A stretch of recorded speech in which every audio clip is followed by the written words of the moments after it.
I am Yogita from grade 7th. Hi, I am Bhuvan from grade 8. Today I am going to explain you about a fiber to fabric. In the fiber to fabric, step involved in making a cotton fabric from the cotton balls.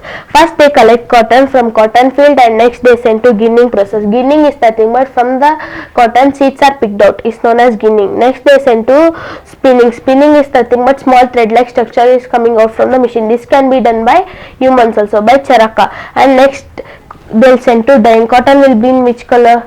It will be in white color. How you will get different colors?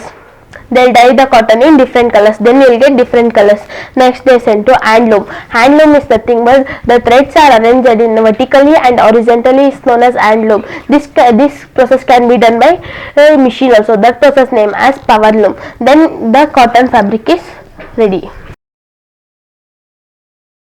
Step involved in making a wool fabric from the wools. First they remove a thick layer of fur from the sheep. That process is called as shearing. Next they send to salting. Salting is nothing but the small furs are picked out from the wool, is known as salting. Next they send to scouring. In the scouring the sheared skin they'll wash, and next they send to spinning. Spinning is nothing but small thread like structure coming out from the machine, is known as spinning. Next they send to dyeing. The wool are dyed into different colors, is known as dyeing. Next they send to rolling. In the rolling the wools are rolled into yarn, is known as rolling. Yarn nothing but thread. Then the wool fabric is ready. Thank you.